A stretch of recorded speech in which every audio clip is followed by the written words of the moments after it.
Olá, tudo bem?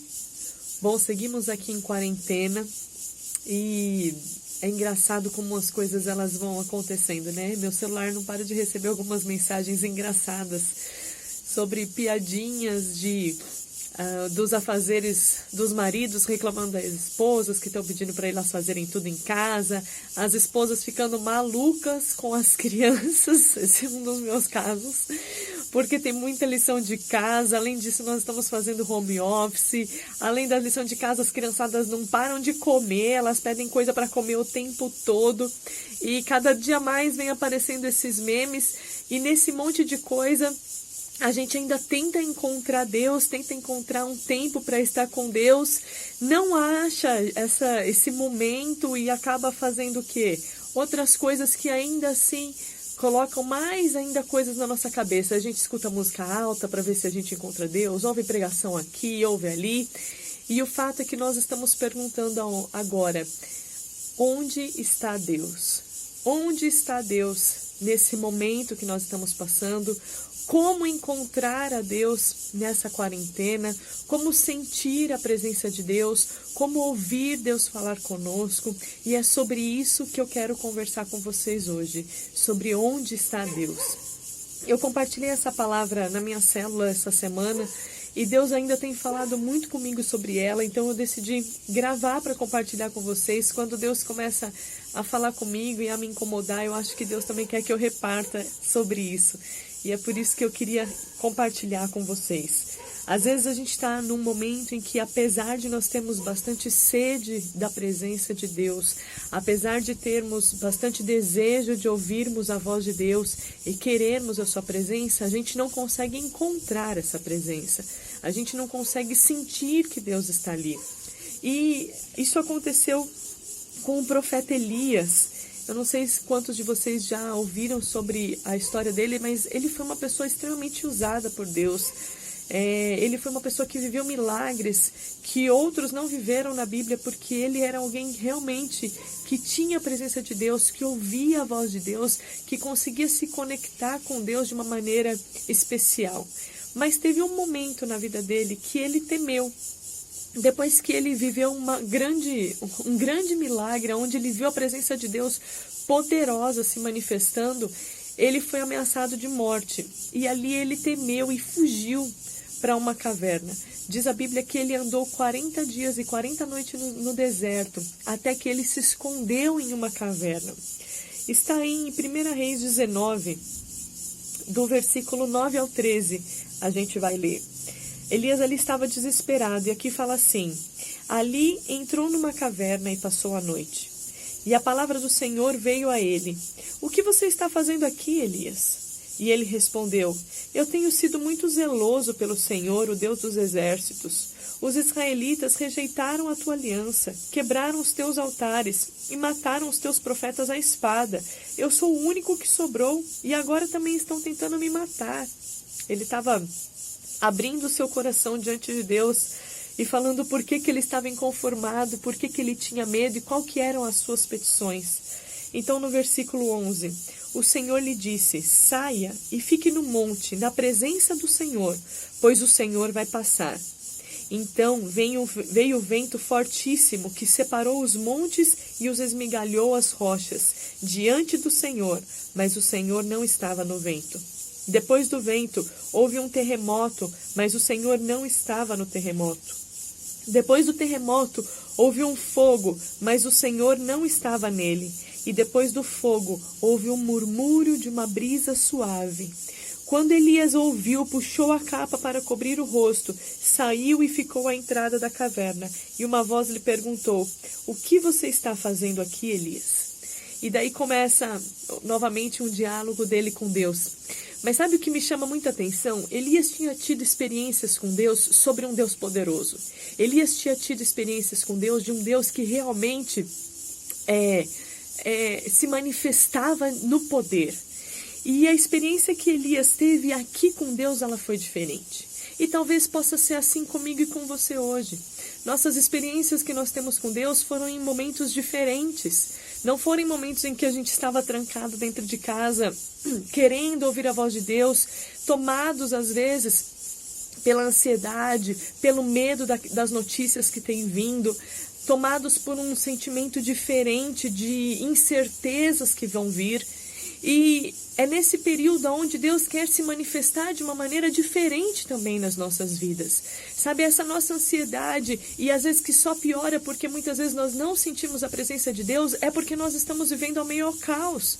A nossa casa, às vezes, está meio bagunçada, porque está, aliás, todo mundo trancafiado ali, vivendo 100% do tempo junto, criançada brincando, criançada jogando brinquedo, aquela bagunça o tempo todo, e nós não estamos parando para ouvir a voz de Deus.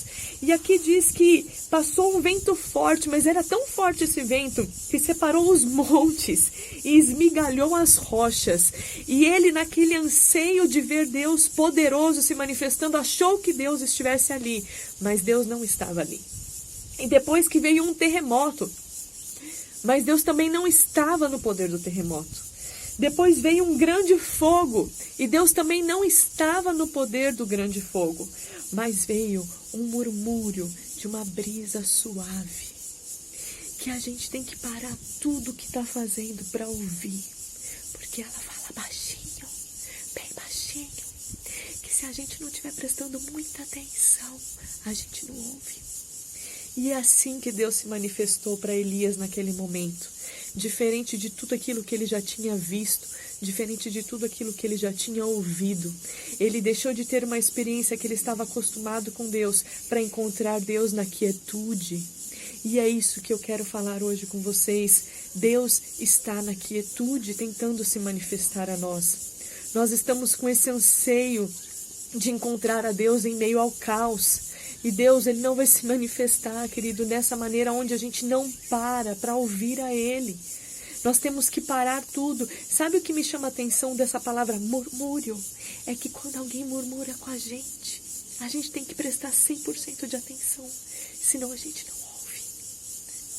E é isso que Deus quer. Calar a voz de tudo aquilo que você está sendo bombardeado, calar a voz dos noticiários, calar a voz do seu WhatsApp, calar a voz das notícias ruins, para que você simplesmente ouça o que Ele tem para te falar na quietude do teu coração, na inteireza do teu coração, na inteireza da tua atenção para Ele. Foi assim que Elias ouviu a Deus no murmúrio de uma brisa suave, e é assim que Deus quer se manifestar com você, na quietude do teu coração. E é na quietude do teu coração aonde você encontra Deus como seu refúgio.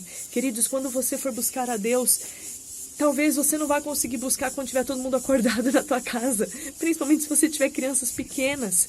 Talvez seja um momento de você buscar a Deus quando todo mundo estiver dormindo, quando aquele silêncio pairar na sua casa, porque você vai conseguir ouvir o murmúrio de Deus na sua vida, o murmúrio de Deus falando com você, e você vai se sentir abrigado, refugiado, amado por Deus. Deus está nesse momento querendo falar com você na quietude, porque na quietude você consegue dar 100% da sua atenção a Ele.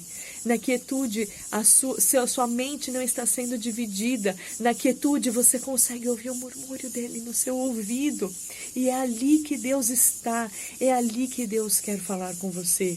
Sabe, quando nós descobrimos Deus como nosso refúgio, quando nós descobrimos Deus como nosso abrigo, que é quando nós deixamos todo o caos de lado, mas conseguimos estar com inteireza nele, nós descobrimos que há proteção, que há libertação. E eu queria ler com vocês rapidamente uma passagem que está em Salmos 91, do 1 ao 12, que é quando a gente descobre verdadeiramente Deus como nosso refúgio, e que aí há uma promessa maravilhosa e que cabe perfeitamente para os nossos dias atuais, para aquilo que nós estamos vivendo.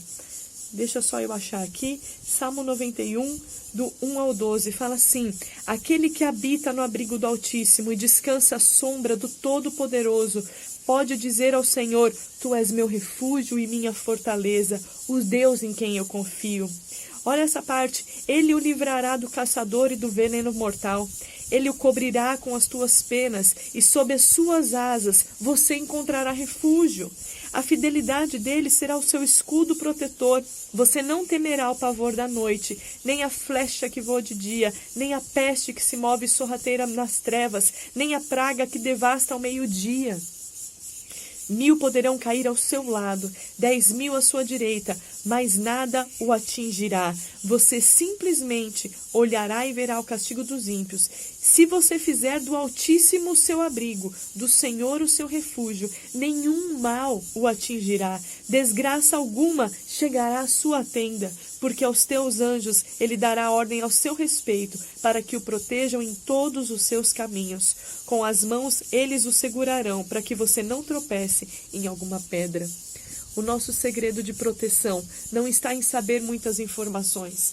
O nosso segredo de proteção nesse momento, para nossa casa, para nossa família, não está em ficar atento com qual deve ser o tipo de prevenção que eu devo fazer. Aliás, você deve sim se prevenir, mas o seu segredo de prevenção está em encontrar o Senhor como seu abrigo, como seu refúgio, e Ele te promete que nenhuma peste, nenhum mal chegará à tua casa. Amém? Estejam em quietude e ali você vai encontrar o Senhor. Deus abençoe.